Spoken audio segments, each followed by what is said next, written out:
السلام علیکم ورحمۃ اللہ تعالی وبرکاتہ۔ کتاب سادہ رہے گی کب تک، کبھی تو آغاز باب ہوگا۔ جنہوں نے بستی اجاڑ ڈالی، کبھی تو ان کا حساب ہوگا۔ سکوت صحرا میں بسنے والوں، ذرا رتوں کا مزاج سمجھو۔ جو آج کا دن سکون سے گزرا تو کل کا موسم حضرات بنی اسرائیل میں ایک بادشاہ تھا جو جادو کے زور پر حکومت کیا کرتا تھا۔ پھر اس کے جادوگر کا وقت قریب آیا تو وہ بادشاہ کے پاس آتا ہے اور کہتا ہے کہ اے بادشاہ، میرے مرنے کا وقت قریب ہے، میں ان قریب دنیا کو چھوڑ کر چلا جاؤں گا، لیکن میں چاہتا ہوں میرے جانے سے پہلے میرا یہ ہنر، یعنی یہ جو میرا جادو ہے، یہ کسی اور کے پاس میں منتقل کر دوں، کسی اور کو سکھا دوں۔ بادشاہ کو اس کی بات اچھی لگتی ہے۔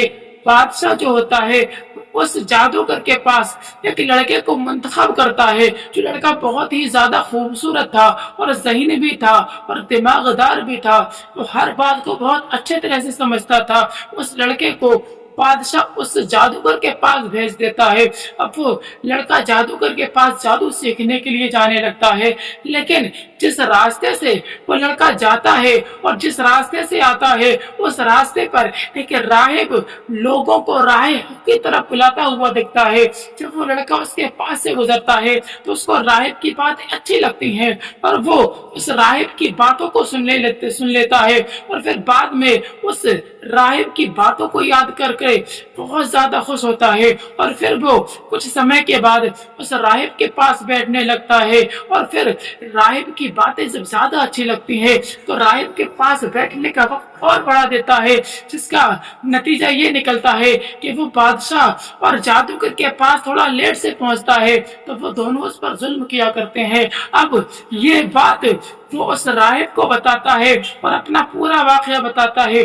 تو راہب کہتا ہے کہ جب تو بادشاہ کے پاس لیٹ جائے، یعنی جب تو بادشاہ کے پاس دیر سے پہنچا کرے تو بادشاہ سے کہا کر کہ مجھے جادوگر نے روکا تھا، اور جادوگر کے پاس اگر جادوگر پوچھے تو کہہ دینا کہ مجھے بادشاہ نے روک لیا تھا۔ اب لڑکے کا کام آسان ہو جاتا ہے اور وہ تھوڑا اور وقت اس راہب کے پاس گزارنے لگتا ہے۔ ایک مرتبہ وہ اپنے گھر سے نکلتا ہے تو کیا دیکھتا ہے، بہت بڑا اژدہا اس کے راستے میں لوگوں کو روکے ہوئے کھڑا ہے، وہ جام لگائے ہوئے کھڑا ہے، کوئی شخص بھی راستہ پار نہیں کر رہا ہے۔ وہ لڑکے کے دل میں خیال آتا ہے کیوں نہ آج دونوں کو چیک کر لیا جائے، کون حق پر ہے کون باطل۔ وہ لڑکا ایک پتھر اٹھاتا ہے اور اس اژدہے کی طرف یہ کہہ کر پتھر پھینکتا ہے کہ اگر جادوگر حق پر ہے تو یہ اژدہا ہلاک ہو جائے، لیکن اس پتھر کا نتیجہ یہ ہوتا ہے کہ وہ جو اجگر ہوتا ہے، وہ جو سانپ اژدہا ہوتا ہے، اور زیادہ غصے میں آ جاتا ہے۔ اب وہ لڑکا دوسرا پتھر اٹھاتا ہے اور پھر وہ اس اژدہے کی طرف جب پھینکتا ہے تو یہ کہہ کر پھینکتا ہے کہ اگر راہب حق پر ہے تو یہ ہلاک ہو جائے۔ اب جب وہ چھوٹا سا پتھر اس اژدہے کے لگتا ہے، اژدہا ہلاک ہو جاتا ہے۔ اب اس کے لڑکے کو پتا چل جاتا ہے کہ جادوگر جھوٹا ہے اور جو راہب ہے وہ حق پر ہے۔ اب وہ سارا ٹائم جو ہے وہ اس راہب کے پاس بتاتا ہے۔ اللہ تبارک و تعالی اس لڑکے کو دو چیزوں سے نوازتا ہے۔ پہلی، مادر ذات اندھے کو وہ ٹھیک کر دیتا ہے۔ دوسرا، کوئی کوڑی زدہ یا کسی کو سفید داغ کی بیماری ہوتی ہے تو وہ اس کی دعا سے ٹھیک ہو جاتا ہے۔ اب وہ لڑکا وہ راہب کے پاس جاتا ہے اور کہتا ہے کہ میرے ساتھ ایسا واقعہ پیش آیا۔ اب وہ راہب اس لڑکے سے کہتا ہے کہ اب تم اس لائق ہو گئے کہ تم بھی لوگوں کو راہ حق کی طرف بلاؤ، اب تم کسی دوسری جگہ پر چلے جاؤ، لیکن یاد رکھنا کبھی بھی تم میرا پتہ نہ دینا، ورنہ ہم دونوں مشقت میں پڑ سکتے ہیں۔ اب وہ راہب جو ہے وہ اس لڑکے کو دوسری جگہ پر بھیج دیتا ہے۔ اب وہ لڑکا جب دوسری جگہ جاتا ہے تو وہ لوگوں کو راہ حق کی طرف بلاتا ہے۔ اب جو مادر جات اندھا ہوتا ہے یا پھر جو کسی اور طرح کی بیماری میں مبتلا ہوتا ہے اس لڑکے کے پاس جاتا ہے، لڑکا اس کو راہ حق کی طرف بلاتا ہے اور پھر اللہ سے دعا کرتا ہے، اللہ اس کے دعا سے اس کو ٹھیک کر دیتا ہے۔ جب اس کا یہ شوہرا آس پاس نہیں بلکہ دور دراز پھیلنے لگتا ہے۔ جب اس کی یہ بات بادشاہ کے محل تک جاتی ہے تو بادشاہ کے محل میں ایک وزیر تھا جو مادر ذات نابینا تھا، جو پیدائشی اندھا تھا۔ جب اس وزیر کو پتا چلتا ہے تو وہ وزیر جو ہوتا ہے وہ اس لڑکے کے پاس جانے کا قصد کرتا ہے۔ اب وہ جب لڑکے کے پاس پہنچا، اس لڑکے سے اس نے اپنی بیماری کے بارے میں کہا تو اس لڑکے نے اپنے راہ حق کی طرف دعوت دی۔ اس شخص نے راہ حق کو قبول کر لیا۔ اب لڑکے نے اس کی دعوت پر اللہ سے دعا کی، اللہ تبارک و تعالیٰ نے اس کی آنکھوں کو واپس کر دیا۔ اگلے دن جب بادشاہ کے دربار میں وہ وزیر جاتا ہے تو بغیر کسی ٹیک، بغیر کسی سہارے کے وہ چلتا جاتا ہے تو بادشاہ دیکھ کر حیرت میں پڑ جاتا ہے کہ یار ابھی تک تو کسی نہ کسی سہارے کو لے کر کے آتا تھا، آج تو بغیر سہارے کے آیا ہے، کیا بات ہے؟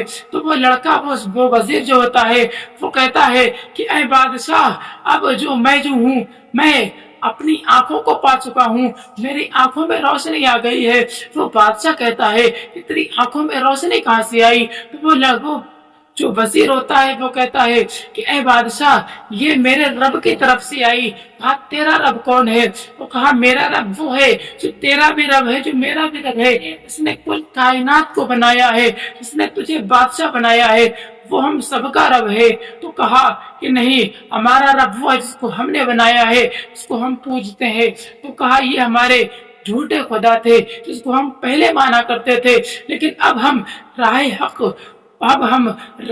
پر آ چکے ہیں، اب ہمیں پتا ہے کہ ہمارا یہ کہہ کر وہ جو وزیر ہوتا ہے وہ اس بادشاہ کو راہ حق کی طرف دعوت دیتا ہے۔ بادشاہ اس پر ظلم کرتا ہے اور اس سے پوچھتا ہے بتا تجھے اس چیز کا پتہ کس نے دیا؟ تو وہ اس لڑکے کی طرف اشارہ کرتا ہے۔ بادشاہ اس لڑکے کو بلواتا ہے۔ اب وہ لڑکا جب بادشاہ کے سامنے حاضر ہوتا ہے، بادشاہ اس سے کہتا ہے کہ میں نے تجھے اپنے جادو سیکھنے کے لیے منتخب کیا تھا، لیکن تو نے یہ کیا کیا؟ یہ بتا تو نے یہ کہاں سے سیکھا؟ تو لڑکا پہلے تو اس کا راہب کا نام نہیں بتاتا ہے۔ جب بادشاہ لڑکے پر ظلم کرتا ہے اور جب بادشاہ کا ظلم لڑکے پر زیادہ بڑھتا ہے تو لڑکا جو ہے وہ برداشت نہیں کر پاتا ہے اور وہ اس راہب کا پتہ دے دیتا ہے۔ اب بادشاہ اس راہب کو بھی بلا لیتا ہے۔ اب تینوں ایک لائن میں کھڑے ہو جاتے ہیں۔ بادشاہ کہتا ہے کہ تم تینوں اپنا دین چھوڑ کر ہمارے دین میں داخل ہو جاؤ، تم پر کوئی بھی ظلم زبر نہیں کیا جائے گا، تمہیں امان دے دی جائے گی۔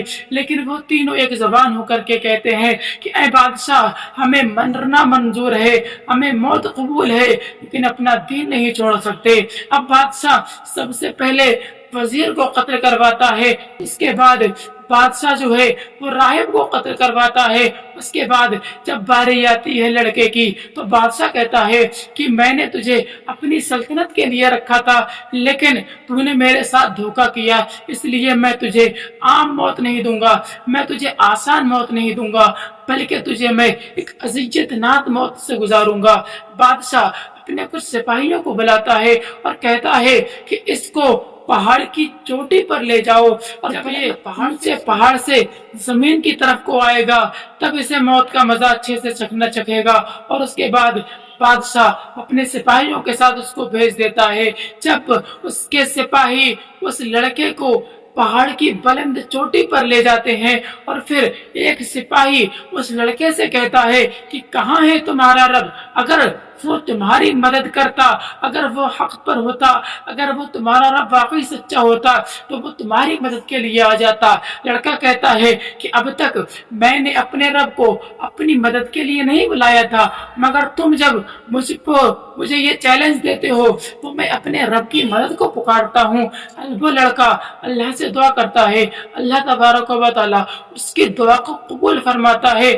میرے آقا علیہ الصلوۃ والسلام فرماتے ہیں کہ پہاڑ جو ہے وہ پہاڑ ہلتا ہے، جب پہاڑ ہلا نا تو اس ہلنے کی وجہ سے وہ سپاہی سارے اسی پہاڑ میں دھس جاتے ہیں۔ اب وہ لڑکا جو ہے وہ اس